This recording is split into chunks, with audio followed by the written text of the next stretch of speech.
Radio Rahim with Showtime, Shawn Porter. Yeah. I saw you up there, and of course, no fighter likes to lose. Yeah. But you guys seemed more upset than even about the loss. Were you upset about your performance? No, at the end, it was ugly at the end. I took a lot of clean shots at the end that I shouldn't have been taking, and that's what I said. That's why my dad stepped up on the apron, because he saw that I wasn't operating the way I needed to operate.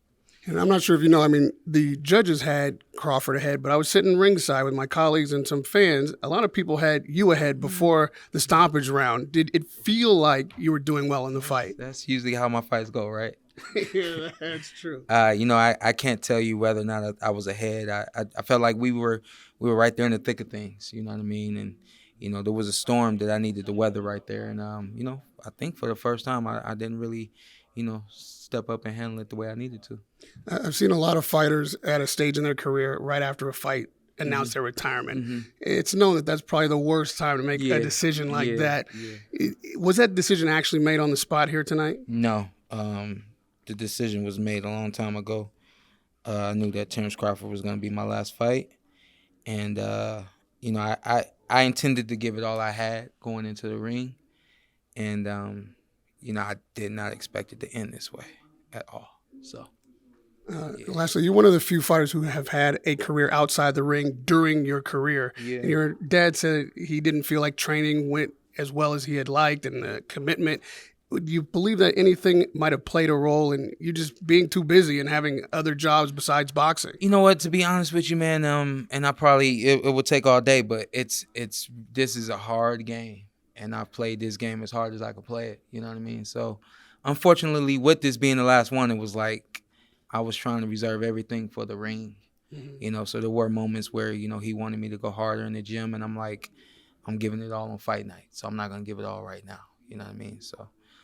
Whether or not that backfired on me, I really don't know if it did or not. So. Is there any chance you go home, think about this, reconsider, maybe go in that ring one more time? No.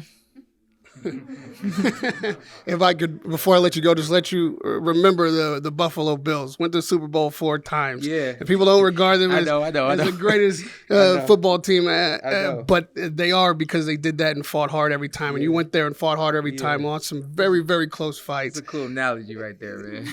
And I just want to make sure that you know that you need to be proud of your career, and we're proud of the performance you put on tonight and every night. Thank you, man. And if this is the last time, I really appreciate every single moment with you and getting this last interview with Showtime, Shawn Porter. Radio Rahim with Kenny Porter. You're a father first. Yeah. I've seen that. Everybody knows that. How difficult was it to stop this fight knowing that your son was still conscious and maybe could continue, and knowing that that would maybe end the dream he had? It was easy. It was easy. Like I said. Do you have children? I don't. Okay. Well, if you have children, you watch how they walk. You watch them when they learn to walk. You watch their mannerisms. You figure out things that make them happy. You figure out things that make them sad. You figure out things. You figure out things that they do and that they're good at. And so when I saw that my son was not willing, was not doing, was not trying as hard as he had previously, I just looked at it and said, okay, if this happens, I'm stopping it. So, he began to feel like it wasn't there for him anymore. You said you knew this was going to be the outcome, even in training, that you came in tonight prepared to stop it. Because, as he said, he knew back when he fought Errol Spence. So I saw those things as well, and he got up for the Errol Spence fight.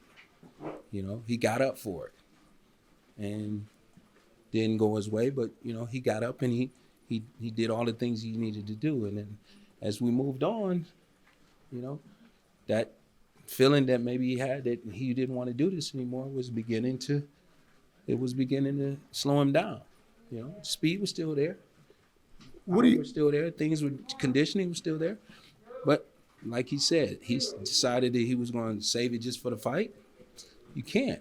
You got to prepare the same way you did when you got here. The same way you got here. Whatever brought you here is what you're going to have to do to stay here. You know, so I'm proud of him. I'm proud of him standing up and saying what he said tonight, that is over. I'm proud that he made that decision on his own. Lastly, on this subject, what do you think brought that complacency along? About? I'm not saying it was complacency. What I'm saying is that he was losing that desire to work that way, maybe, and he knew it. And when he got a big fight like the Errol Spence, he was able to get himself up for it and go for it, you know. And then he got another fight, and then he won, and then he got this fight, and he just wasn't doing those things that I've seen him do to prepare. Yeah, he was still working really hard, but there was something missing there. There was a spark or a flame that was missing there, and you know, he knew he didn't want to do this anymore. But here we are, and he's made that decision. And lastly, Kenny, we've seen a lot of fighters retire, especially on the night of a big loss. It's emotional. They feel like, well, I can't do any better than this. If the day comes when Shawn gets that fire in his belly again, decides that maybe he wants to have another go at it, do you feel like tonight that that's something you would engage him in, or would you talk him out of it? No, I never wanted Shawn to become a professional boxer. I wanted Shawn to go to college and play football. He talked me into doing this. This was a conversation that we had. It took like an hour for him to convince me that this is what he wanted to do. He made the right decision. He did it, and he was successful at it. Now he's made another decision, and I started working on his exit strategy 5 years ago. Financially, I did some things that, you know, he'll be set for the next 20 years. Career-wise, I started setting him up to do other things outside of boxing in the ring, and it's worked out really well for him with different networks that he's signed with and analyzing fights and things like that. So he's got enough things going on between being married, having children, and, you know, analyzing that he'll be fine. I don't mean to cut you off, but I'm going to lose you in a second. So, Kenny, let me just say this to you. There are very few father-son combos that last for the entire career and remain close after that final fight. No lawsuits, no going back and forth and firing each other.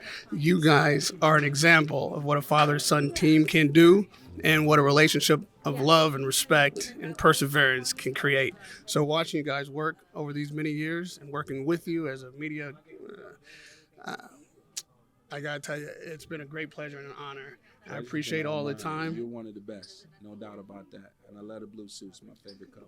Thank you. Thank you. Good luck to you and your son. Whatever happens next, I'm sure I'll be right there to report on it. Radio Rahim with Kenny Porter.